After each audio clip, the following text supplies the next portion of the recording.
There are certain places on this planet where the fabric of reality seems to fray, where the boundary between our world and the unknown becomes so thin all the rules seem to break down. The Hinsdale House is one such place. Tucked away in the remote region of upstate New York, it stands as a testament to the strange and unsettling events that have unfolded within its four walls. For over 5 decades, this secluded abode has been the epicenter of inexplicable paranormal activity. From levitating objects to whispering voices, the house has witnessed its fair share of mysteries. And it's these very mysteries that have transformed it into a magnet for paranormal investigators and curious onlookers alike. So let's embark on a journey to explore the chilling tales associated with this enigmatic residence. Let us delve into the labyrinth of its history and unravel the unsettling events that have earned it the title of one of America's most haunted houses. Our story begins in the tranquil town of Hinsdale in the heart of New York's countryside. It was here that in 1973 the Dandy family found solace and tranquility, or so they thought. As they settled into their new home, they were blissfully unaware of the horrors that awaited them. Little did they know they were not alone in the house, for they soon discovered that they were sharing their home with unseen entities whose presence was both menacing and terrifying. It started with the subtle things, doors creaking open, faint whispers in the dead of the night. At first, they dismissed these occurrences as mere figments of their imagination. After all, it's not every day that you experience unexplained phenomena in your own home. But as time went on, these incidents grew more frequent, more intense. Whispers turned to chants, doors swung open violently, and objects began to move on their own. These were no longer figments of their imagination. They were living, breathing manifestations of something sinister lurking within the house. As these unsettling events escalated, the Dandies became prisoners in their own home. Fear kept them confined within its walls as they desperately tried to understand the source of this torment. The haunting not only affected their mental well-being, but also their physical safety.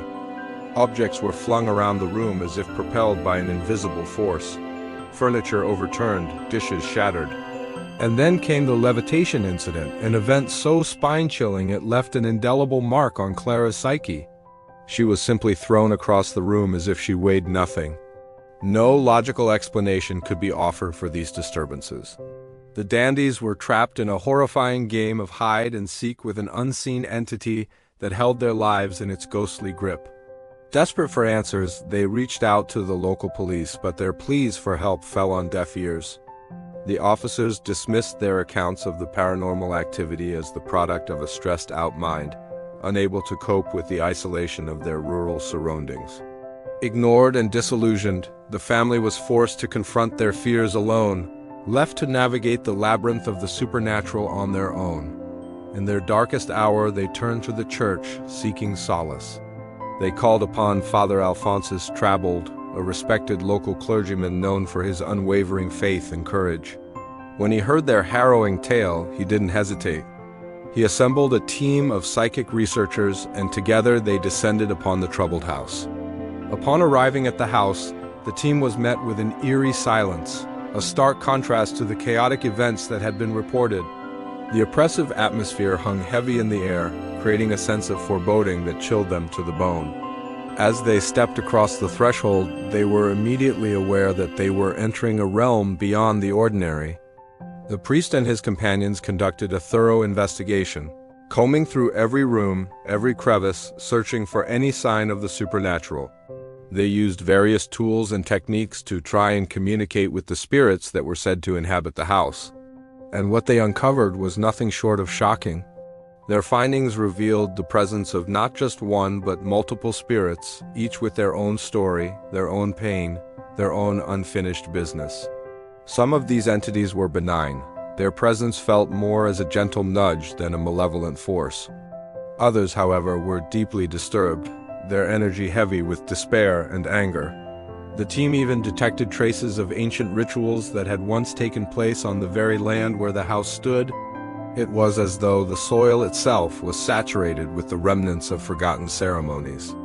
With this newfound knowledge in hand, the team decided to perform an exorcism, a ritual designed to banish evil spirits and restore balance to a tormented soul, or in this case, a tormented house.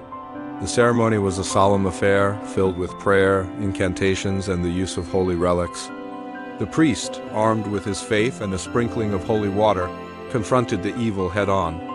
But as the ritual commenced, the atmosphere took a sinister turn. The spirits, enraged by the intrusion, unleashed their fury. Objects flew through the air, slamming against walls, breaking windows, and sending shards of glass flying. The team, caught in the crossfire, barely managed to dodge the flying debris. The very foundation of the house seemed to tremble, as if the earth itself was in revolt. Despite the chaos, the priest pressed on, his voice echoing with conviction. He called upon the powers of the divine to expel the demons from their earthly abode. The struggle between good and evil reached a fever pitch. Screams, both human and unearthly, filled the house, reverberating through the walls and shaking the very foundations of the building.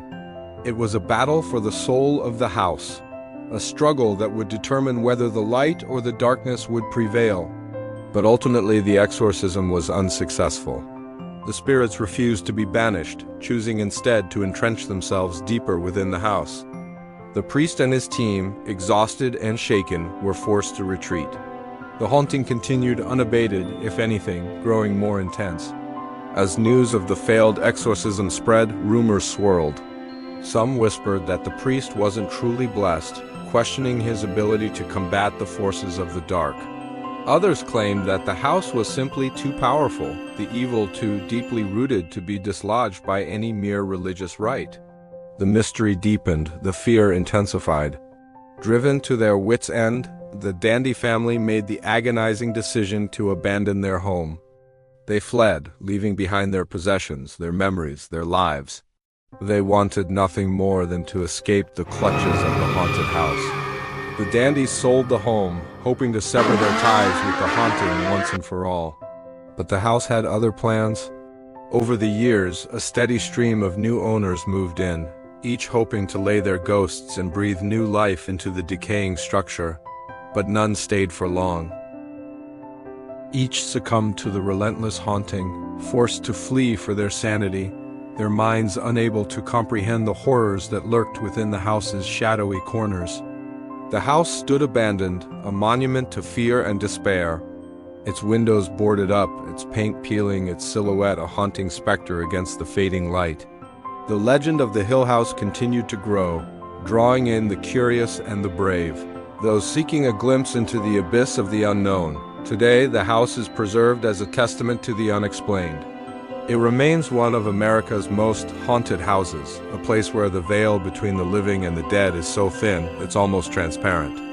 Visitors come from far and wide to experience the spine-chilling ambiance, to listen to the whispers that echo through the halls, to feel the icy touch of the unseen. And while many dismiss it as mere folklore, there are those who claim to have encountered the very spirits that have made this house their eternal home. Some say they've heard the laughter of children playing, the murmur of voices sharing secrets, the scrape of furniture being moved. All these sounds occurring in rooms that have remained empty for decades. Others have seen apparitions, full-bodied translucent figures that appear and vanish without a trace. Still, others have felt the sudden drop in temperature, the unmistakable sign of a spirit's presence, or felt themselves being touched, caressed, or even pushed by an invisible hand. As the sun sets and shadows stretch across the lawn, the house comes alive. The energy shifts, the atmosphere grows heavy. It's as if the spirits emerge from their slumber to reclaim their domain. The house holds its breath, every creak, every moan, every sigh amplifying the sense of dread. It's a symphony of fear conducted by the unseen. But amidst the terror, there's a strange allure. Those who dare to enter become part of a legacy of fear, mystery, and the endless fascination with the unknown. In the heart of the haunting, there's a promise of an encounter with the other side, a glimpse into a world that lies just beyond our perception. So if you find yourself drawn to the shadowed corners of the Hinsdale House, be prepared. Brace yourself for the whispers that will send shivers down your spine, for the touch that will leave you breathless, and for the visions that will haunt your dreams. The Hinsdale House awaits, ready to share its secrets with those brave enough to listen. But remember, once you step inside, there's no turning back. You enter at your own risk? So do you believe in ghosts? Have you ever experienced anything supernatural? Share your thoughts below. And if you want more stories of the unexplained, stay tuned for more content. Thank you for watching, and I'll see you next time.